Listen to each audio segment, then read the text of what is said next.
Mari kita melanjutkan pelajaran kita di dalam Injil Yohanes pasal 19 ayat 40, 41 dan 42. Kematian, penguburan, dan kebangkitan Tuhan Yesus bukanlah mitos. Di sini, dalam 3 ayat ini, kita membaca tentang bagaimana setelah Tuhan Yesus mati di kayu salib, mereka melakukan persiapan awal untuk penguburan. Dan jenazah ditempatkan di sebuah makam tertentu, semuanya sesuai dengan adat Yahudi. Ini bukan mitos, tetapi sejarah. Pasal 19 ayat 40. Mereka mengambil mayat Yesus, mengapaninya dengan kain lenan, dan membubuhinya dengan rempah-rempah menurut adat orang Yahudi bila menyiapkan mayat untuk dikuburkan. Bangsa Romawi membakar mayat mereka, dan bangsa Mesir membalsam mayat orang-orang terkemuka, tetapi adat orang Yahudi bila menguburkan mayat berbeda. Mayat itu dikafani dan dibumbuhi dengan rempah-rempah tertentu. Dan di sini Yohanes memberi penjelasan yang menolong menurut adat orang Yahudi bila menguburkan mayat. Ya, penjelasan ini sesuai penjelasan kami di bagian pendahuluan, sering kita melihat penjelasan yang menolong seperti ini. Ya, penjelasan ini tidak diperlukan seandainya Rasul Yohanes hanya menulis untuk orang Yahudi.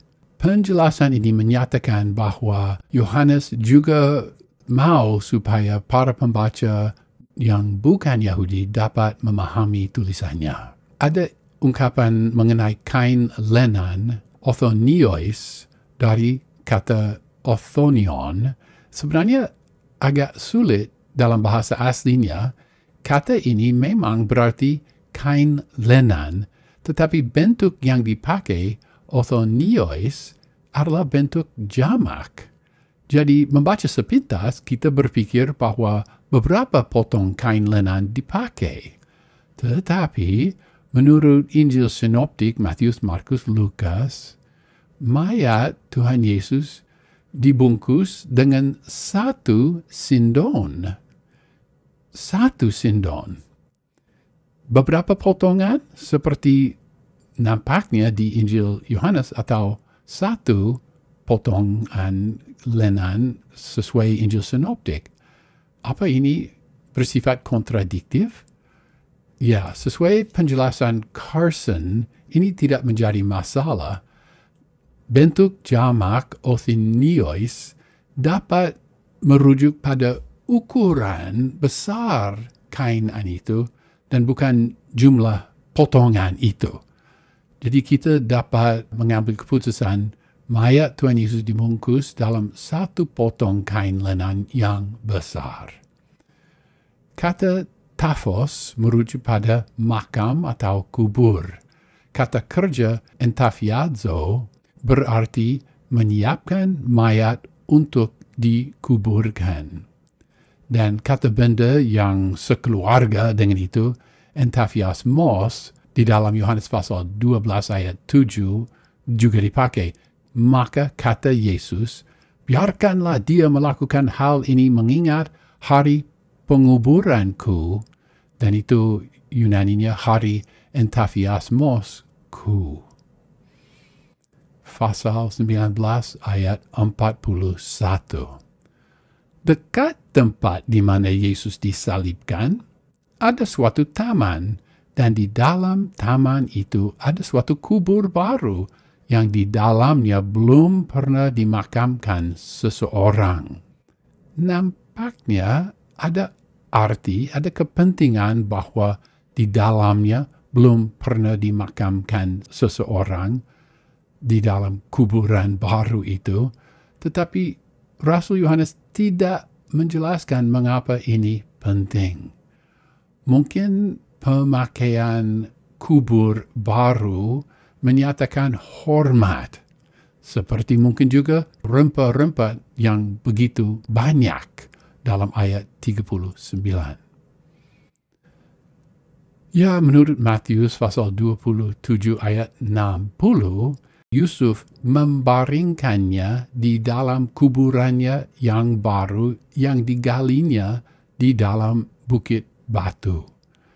Yohanes tidak mencatat bahwa Yusuf memiliki kuburan itu, tetapi Injil Matius menyatakan itu. Pada masa itu, hanya orang kaya dapat membiayai kuburan yang digali di dalam bukit batu. Kubur seperti itu sangat mahal, dan kubur seperti itu dapat dipakai oleh beberapa generasi satu keluarga. Ada kuburan yang digalinya di dalam bukit batu yang dipakai untuk seluruh keluarga dengan beberapa kamar. Di dalam video mengenai pasal 19 ayat 17, ada informasi lebih lanjut mengenai Calvary Gordon, bukit itu yang nampaknya seperti tengkorak. Bukit itu dapat dilihat dalam foto ini.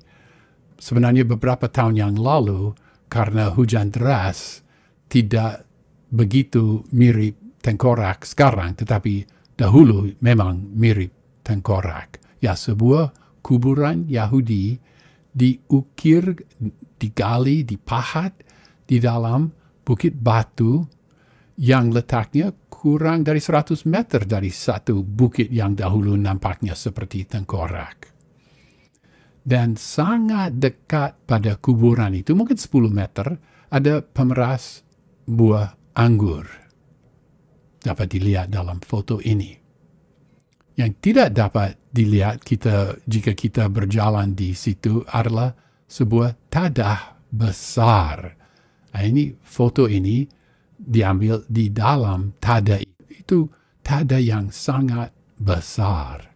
Dengan tadah yang besar dan juga pemeras buah anggur, kita dapat menduga bahwa dahulu semula tempat itu adalah kebun buah anggur. Di dalam kuburan itu ada kamar pas masuk pintu masuk itu, dan belok ke kanan ada satu kamar lagi. Dan di dalam kamar yang kedua itu, kamar di sebelah kanan, ada 2 bangku untuk 2 mayat.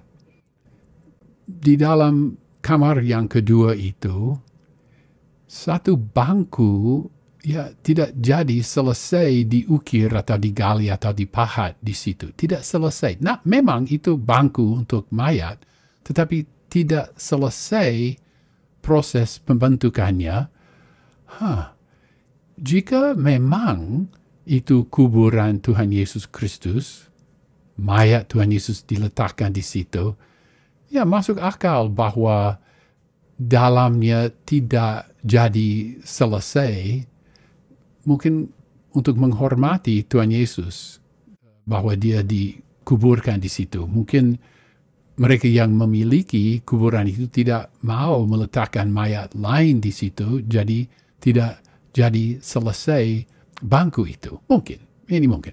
Ya, sebenarnya kita tidak tahu apa garden tomb itu, kuburan di taman, apa itu sebenarnya sesungguhnya kuburan Tuhan Yesus Kristus. Tetapi jika itu bukan kuburannya